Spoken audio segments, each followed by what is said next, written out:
Hello दोस्तों, स्वागत है आपके अपने YouTube channel simple way law में। आज हम भारतीय राज्य व्यवस्था के 100 प्रश्न उत्तर करेंगे, ठीक है? जो इम्पोर्टेंट है, ना केवल एलएलबी के लिए, बीए, बीएससी, बीकॉम, हर एक एंट्रेंस एग्ज़ाम में पॉलिटी सेगमेंट जो है आता ही आता है। तो आइए वीडियो को स्टार्ट करते हैं। तो भारत के गवर्नर जनरल को किस एक्ट के द्वारा अपनी समिति के निर्णय को अस्वीकार करने का अधिकार मिला? तो इसका आंसर है सी, 1786 का अमेंडमेंट एक्ट। दूसरे क्वेश्चन की बात करें, 1946 का कैबिनेट मिशन 3 मंत्रियों से गठित था, निम्नलिखित में से कौन इसका सदस्य नहीं था? तो इसका राइट आंसर है डी, लॉर्ड एमरी। तीसरे क्वेश्चन देखें तो भारतीयों को वर्ष 1947 में सार्वभौम सत्ता सौंपने की योजना निम्न में से किस नाम से जानी गई? तो इसका उत्तर होगा सी, माउंटबेटन योजना। चौथे क्वेश्चन की बात करें तो सन 1936 में भारतीय राष्ट्रीय कांग्रेस द्वारा संविधान सभा के गठन की मांग कहाँ पर हुए अधिवेशन में रखी गई? तो इसका उत्तर होगा सी, फैजपुर। पांचवें क्वेश्चन की बात करें, कैबिनेट मिशन योजना के अंतर्गत संविधान निर्मात्री परिषद में प्रत्येक प्रांत की आवंटित सदस्य संख्या निर्धारित करने के लिए प्रतिनिधि कितनी जनसंख्या के अनुपात में था? तो इसका उत्तर होगा बी, 10 लाख व्यक्ति। छठवां क्वेश्चन, 11 दिसंबर 1946 को किसी संविधान सभा के स्थायी अध्यक्ष चुना गया था? ये तो आप लोग जानते ही हैं। इसका आंसर होगा बी, राजेंद्र प्रसाद को। सातवां क्वेश्चन, संविधान की प्रारूप मसविदा समिति के अध्यक्ष प्रस्तावना का प्रस्ताव किसने रखा? तो आप लोग जानते ही हैं, जवाहरलाल नेहरू रखा था। भारतीयों के लिए संविधान सभा की रचना हेतु संविधान सभा का विचार निम्नलिखित में से सर्वप्रथम किसने प्रस्तुत किया? स्वराज पार्टी ने 1924 में प्रस्तुत किया। नौवें क्वेश्चन की बात करें, संविधान पांडुलेखन समिति का निम्नलिखित में से कौन सदस्य नहीं था? तो बताना है कौन सा सदस्य नहीं है। ध्यान दें कि एलएलबी एंट्रेंस एग्जाम में इस टाइप के क्वेश्चन बहुत मिल जाएगा आपको, 2-3 क्वेश्चन। जवाहरलाल नेहरू नहीं थे। निम्नलिखित में से वे दो शब्द कौन से हैं जिनका समावेशन 42वें संशोधन द्वारा संविधान की उद्देशिका में किया गया था? तो इसका आंसर होगा सी, समाजवादी धर्मनिरपेक्ष। निम्नलिखित में से कौन सा शब्द भारत के संविधान की उद्देशिका में नहीं है? तो इसका राइट आंसर होगा डी, लोक कल्याण का नहीं है। भारतीय संविधान में समर्थित सूची किसके संविधान से ली गई है? तो ऑस्ट्रेलिया से समर्थित सूची लिया गया है। संविधान के अंतर्गत भारतीय लोकतंत्र के आदर्शों को हम कहाँ देख सकते हैं? प्रस्तावना में देख सकते हैं। अब तक भारत के संविधान की उद्देशिका में कितनी बार संशोधन किया जा चुका है? तो एक ही बार अभी संशोधन हुआ है। 15वें क्वेश्चन की बात करें, संविधान की प्रस्तावना सभी भारतीय नागरिकों को निम्न में से कौन सा एक उपलब्ध कराने के लिए वायदा नहीं करती है? तो पूजा की समानता उपलब्ध करने के लिए वायदा नहीं करती है। 42वें संविधान संशोधन प्रस्तावना में निम्नलिखित में से कौन सा शब्द जोड़ा गया? तो इसका आंसर होगा समाजवाद जोड़ा गया। 17वें क्वेश्चन की बात करें, विश्व का सबसे बड़ा लिखित एवं सर्वाधिक व्यापक संविधान किस देश का है? तो बी, यानी कि भारत का है। भारतीय राजनीतिक व्यवस्था में इनमें से कौन सर्वोच्च है? तो आप लोग जानते ही हैं कि सुप्रीम कोर्ट यानी कि सर्वोच्च न्यायालय हमारा सर्वोच्च है। नहीं, संविधान है। सर्वोच्च न्यायालय से पहले जो है संविधान है, संविधान के बाद सर्वोच्च न्यायालय यानी कि सुप्रीम कोर्ट है। सॉरी दोस्तों। 19वें क्वेश्चन की बात करें, भारतीय संविधान की समवर्ती सूची की धारा किस देश के संविधान से ली गई है? तो आप लोग जानते हैं, जहाँ ऑस्ट्रेलिया से ली गई है। भारतीय संविधान में सम्मिलित सम्मिलित नीति निर्देशक तत्वों की प्रेरणा हमें किस संविधान से प्राप्त हुई है? तो इसका आंसर है आयरलैंड। 21वें क्वेश्चन की बात करें, राष्ट्रपति द्वारा राज्यसभा के सदस्यों के नामांकन का नियम किस देश के संविधान से लिया गया था? तो इसका आंसर होगा बी, यानी कि आयरलैंड से। 22वें क्वेश्चन की बात करें तो राज्य के नीति निर्देशक तत्व किस देश के संविधान के आधार पर निर्मित किए गए हैं? तो इसका आंसर होगा सी, यानी कि आयरलैंड। भारतीय संविधान में मूलभूत अधिकार किस संविधान से लिए गए हैं? संयुक्त राज्य अमेरिका से। भारतीय संविधान में मौलिक अधिकारों की व्यवस्था किस देश के संविधान से ली गई है? संयुक्त राज्य अमेरिका से। संविधान के किस भाग में तीनों सोपानों में पंचायतें बनाने की परिकल्पना की गई है? तो भाग 9 में। संविधान नागरिकों के मूल कर्तव्यों का विवरण संविधान के किस भाग में दिया गया है? भाग 4 क में, यानी कि बी आंसर। संविधान की किस अनुसूची में प्रत्येक राज्यों तथा संघ राज्य क्षेत्रों के लिए राज्यसभा में स्थानों के आवंटन की सूची है? यानी कि डी, चतुर्थ अनुसूची में। दल बदल के आधार पर निर्वाचित सदस्यों की योग्यता संबंधी विवरण संविधान की किस अनुसूची में दिया गया है? तो उसका उत्तर होगा सी, यानी कि 10वीं अनुसूची। भारतीय संविधान का कौन सा अनुच्छेद राष्ट्रपति के पद के लिए पुनर्निर्वाचन की योग्यताएं निर्धारित करता है? डी, यानी कि 57 अनुच्छेद में। संविधान की 6ठी अनुसूची इनमें से किस राज्य में लागू नहीं होती है? तो मणिपुर में लागू नहीं होती है। भारत के संविधान की किस अनुसूची में विभिन्न राज्यों में अनुसूचित क्षेत्रों के प्रशासन और नियंत्रण के लिए विशेष उपबंध है? तो इसका आंसर 5वीं शेड्यूल में। भारतीय संविधान का कौन सा अनुच्छेद राज्य सरकारों को ग्राम पंचायत की गठन का निर्देश देता है? अनुच्छेद 40। संविधान के किस अनुच्छेद के अंतर्गत लोक सेवा आयोग के सदस्य को हटाया जा सकता है। इसका आंसर होगा 317। 500 से अधिक रजवाड़ों देशी रियासतों के भारत में विलय के लिए कौन उत्तरदायी था? सरदार वल्लभ भाई पटेल। भारतीय संविधान के तहत निम्नलिखित में से कौन सा अनुच्छेद संसद को राज्य सूची के विषय में संबंधित विधि बनाने की शक्ति प्रदान करता है? अनुच्छेद 249 में। राज्य पुनर्गठन आयोग की सिफारिशों के अनुसार भारतीय राज्यों का व्यापक पुनर्गठन कब पूरा किया गया था? इसका आंसर होगा बी यानी 1956 में। संविधान के किस अनुच्छेद में संविधान के संशोधन की प्रक्रिया का उल्लेख है? तो आप लोग जानते हैं आर्टिकल 368 में। भारतीय संविधान निम्नलिखित में से कौन सी नागरिकता प्रदान करता है? एकल नागरिकता प्रदान करता है। 39वें क्वेश्चन की बात करें, नागरिकता प्राप्त करने के लिए शर्तें निर्धारित करने वाला सक्षम निकाय कौन सा है? तो संसद ही है। मौलिक अधिकारों के बारे में सुनवाई करने का अधिकार निम्न को प्रदान किया जाता है। तो आप लोग जानते हैं सुप्रीम कोर्ट है, यानी कि ये ऑप्शन। भारतीय संविधान के अंतर्गत मूल अधिकारों का संरक्षक कौन है? तो आप लोग जानते हैं न्यायपालिका है, हमारी जुडिशरी मूल अधिकारों की संरक्षक करती है।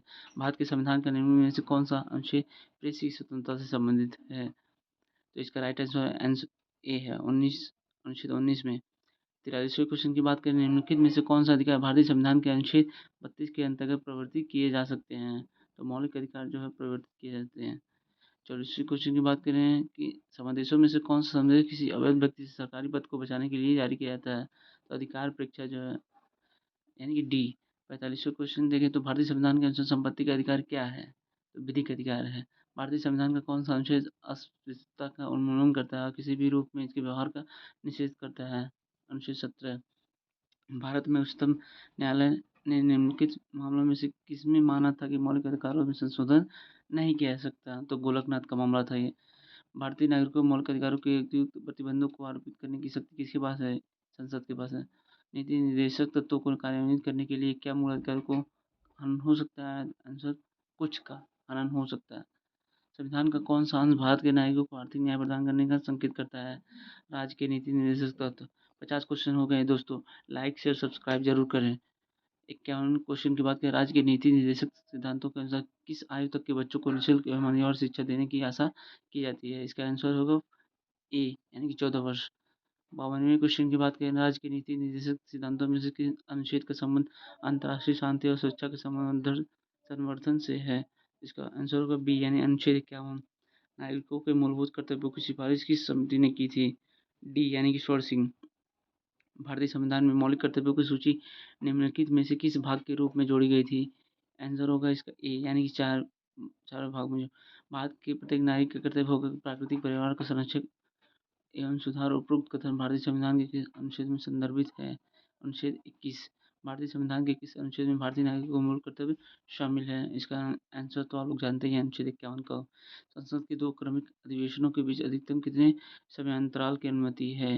इसका आंसर होगा बी यानी कि 6 माह। यदि किसी सामान्य विधेयक पर राज्यसभा और लोकसभा के बीच गतिरोध आता है तो उसका समाधान कौन करेगा? तो आंसर होगा इसका सी, संयुक्त संसद का संयुक्त सत्र। एक वर्ष में कम से कम कितनी बार संसद की बैठक होना आवश्यक है? 2 बार। राष्ट्रपति पद्धति में समस्त कार्यपालिका की शक्तियाँ किसमें निहित होती हैं? राष्ट्रपति में। राष्ट्रपति पद के चुनाव संबंधी विवाद को किसे निर्देशित किया जाता है? उच्चतम न्यायालय को। भारत में किस के चुनाव में आनुपातिक प्रतिनिधित्व चुनाव प्रणाली बनाई जाती है? इसका आंसर होगा डी यानी राष्ट्रपति। राष्ट्रपति को निम्नलिखित में से कौन पद और गोपनीयता की शपथ दिलाता है? तो आप लोग जानते हैं भारत का न्यायाधीश जो है शपथ दिलाता है। जब राष्ट्रपति मृत्यु, त्यागपत्र, पदयुक्त या अन्य कारणों से अपने कर्तव्य को नहीं निभा सकता तो उपराष्ट्रपति कितने समय तक राष्ट्रपति के रूप में कार्य करता है? तो इसका आंसर होगा सी यानी कि 1 वर्ष। भारत के किस राष्ट्रपति की मृत्यु कार्यकाल पूरा करने से पूर्व ही हो गई थी? इसका आंसर होगा सी यानी कि डॉक्टर जाकिर हुसैन। बहुत ही इंपॉर्टेंट क्वेश्चन है दोस्तों। 66 क्वेश्चन की बात करें, राष्ट्रपति द्वारा संसद के दोनों सदनों के लिए कुल कितने सदस्यों को नामित किया जा सकता है? तो इसका आंसर होगा ए यानी कि 14। विदेशों को भेजे जाने वाले विभिन्न संसदीय प्रतिनिधिमंडलों के लिए व्यक्तियों का नामांकन निम्नलिखित में से कौन करता है? तो इसका राइट आंसर होगा सी यानी कि राष्ट्रपति। युद्ध अथवा भारत पर आक्रमण होने की स्थिति में निम्नलिखित में से कौन अंतिम रूप से आक्रमणकारी के विरुद्ध युद्ध की घोषणा कर सकता है? इसका राइट आंसर होगा डी यानी कि राष्ट्रपति। राष्ट्रपति द्वारा जारी एक अध्यादेश संसद के सत्र शुरू होने के बाद कितने समय तक रखा जाना आवश्यक है? यानी कि 6 सप्ताह तक रखना है, यानी आंसर बी हो। 70 क्वेश्चन की बात करें, अध्यादेश जारी करने का अधिकार राष्ट्रपति का कौन सा प्राधिकार है? यानी कि उत्तर होगा ए। अध्यादेश जारी करने का राष्ट्रपति का कौन सा आर्टिकल में कहा है? आप लोग कमेंट बॉक्स में पिन कर सकते हैं। 71 क्वेश्चन की बात करें, श्रीमती प्रतिभा पाटिल का भारतीय गणतंत्र के राष्ट्रपति के रूप में क्रम क्या है? सी यानी कि 12वां। निम्नलिखित में से किसी भौगोलिक क्षेत्र को अनुसूचित क्षेत्र घोषित करने का संवैधानिक अधिकार किसको है? इसका राइट आंसर है डी यानी कि राष्ट्रपति को। भारत के राष्ट्रपति निर्वाचित होने की न्यूनतम आयु सीमा क्या है? यानी कि सी 35 वर्ष। भारत में राष्ट्रपति राज्यसभा के कितने सदस्यों को मनोनीत कर सकता है? सी यानी कि 12। निम्नलिखित में से कौन भारत के राष्ट्रपति को चुनाव में भाग नहीं लेता? डी यानी विधान परिषद। 76 क्वेश्चन की बात करें, भारत के उपराष्ट्रपति के निर्वाचन से संबंधित विवाद को कौन तय करता है? सी यानी कि सर्वोच्च न्यायालय। भारत के उपराष्ट्रपति को प्रयुक्त करने का संकल्प निम्नलिखित में से कहाँ प्रस्तावित किया जा सकता है? डी यानी केवल राज्यसभा में। 78 क्वेश्चन की बात करें तो किसने 2 पूर्ण अवधियों के लिए भारत के उपराष्ट्रपति का पद संभाला था? आंसर होगा ए डॉक्टर एस राधाकृष्णन। अपनी पदावधि समाप्त होने से पूर्व उपराष्ट्रपति को उसके पद से हटाने का अधिकार किसे है? सी संसद को। राज्यसभा के लिए राष्ट्रपति द्वारा कितने सदस्य नामित किए जाते हैं? यानी बी 12। निम्नलिखित में से किस संघ शासित क्षेत्र का राज्यसभा में प्रतिनिधित्व है? ए दिल्ली व पुडुचेरी में। निम्नलिखित में से किसकी अध्यक्षता असदस्य द्वारा की जाती है? बी राज्यसभा द्वारा। 83 क्वेश्चन की बात करें, लोकसभा द्वारा पारित धन विधेयक राज्यसभा द्वारा भी पारित मान लिया जाता है यदि उच्च सदन उस पर किसी समय सीमा में कार्य संपादन न कर सके। उत्तर होगा बी यानी 14 दिन। धन विधेयक पारित करने के लिए राज्यसभा को कितना समय दिया जाता है? उसका आंसर होगा ए यानी 14 दिन। लोकसभा द्वारा विचारार्थ भेजे गए वित्त विधेयक को राज्यसभा द्वारा अधिकतम कितने समय तक रोके रखा सकती है? उत्तर होगा डी यानी 14 दिन तक। निम्नलिखित में से कौन सदन का सदस्य हुए बिना इसके अध्यक्ष के रूप में कार्य कर सकता है? इसका उत्तर होगा बी यानी कि भारत का उपराष्ट्रपति। राष्ट्रपति आंग्ल भारतीय समुदाय के कितने प्रतिनिधियों को लोकसभा में मनोनीत कर सकता है? 2 प्रतिनिधि को। 88 क्वेश्चन की बात करें, लोकसभा के निर्वाचन क्षेत्रों का सीमा निर्धारण पहली बार निम्नलिखित में से किस सन में किया गया था? उत्तर होगा बी यानी कि 1972 में किया गया था। कौन सा संवैधानिक संशोधन राज्यों से चुने जाने वाले लोकसभा के सदस्यों की संख्या बढ़ाने से संबंधित है? इसका आंसर होगा सी यानी कि 7वां तथा 31वां। किस राज्य का लोकसभा एवं राज्यसभा में प्रतिनिधित्व सबसे अधिक है? ये बहुत इंपॉर्टेंट क्वेश्चन है, यानी कि उत्तर प्रदेश का सबसे ज़्यादा है। 91 क्वेश्चन की बात करें, वर्तमान में किस राज्य का लोकसभा में अधिकतम सदस्यों की संख्या के हिसाब से दूसरा स्थान है? तो इसका आंसर होगा बी यानी कि महाराष्ट्र में। जहाँ तक लोकसभा के प्रतिनिधित्व का प्रश्न है, कौन से राज्य दूसरे तथा तीसरे दर्जे पर है? इसका आंसर होगा ए यानी कि महाराष्ट्र तथा आंध्र प्रदेश। 93 क्वेश्चन की बात करें, निम्नलिखित में से कौन सा राज्य लोकसभा में अनुसूचित जनजातियों के सर्वाधिक प्रतिनिधि निर्वाचित करता है? इसका आंसर होगा सी यानी कि मध्य प्रदेश। निम्नलिखित में से कौन सा एक लोकसभा का सर्वाधिक बड़ा क्षेत्रफल के अनुसार निर्वाचन क्षेत्र है? तो लद्दाख सबसे बड़ा है। लोकसभा के लिए वर्तमान में निर्वाचित किए जाने वाले सदस्यों की अधिक संख्या कितनी है? तो इसका आंसर होगा सी यानी कि 543। 6वें क्वेश्चन की बात करें, निम्नलिखित लोकसभाओं में से किसने 5 वर्षों से अधिक की अवधि तक कार्य किया? तो इसका आंसर होगा बी यानी कि 5वीं। भारत के प्रधानमंत्री पद के लिए उम्मीदवार की कम से कम कितनी उम्र होनी चाहिए? तो 25 वर्ष कम से कम होनी चाहिए। 98 क्वेश्चन की बात करें, किस प्रधानमंत्री ने एक बार पद से हटाने के पश्चात दोबारा पद संभाला था? इसका आंसर होगा सी यानी कि इंदिरा गांधी ने। संसदीय शासन प्रणाली में वास्तविक कार्यपालिका की शक्ति किसके पास होती है? तो प्रधानमंत्री के पास होती है। लास्ट क्वेश्चन यानी कि 100वें क्वेश्चन की बात करें, कोई व्यक्ति संसद के किसी भी सदन का सदस्य हुए बिना केंद्र में कितनी अवधि तक मंत्री रह सकता है? इसका आंसर होगा बी यानी कि 6 महीने तक। तो दोस्तों, अगर चैनल पर नए हैं तो लाइक शेयर सब्सक्राइब कर दीजिए।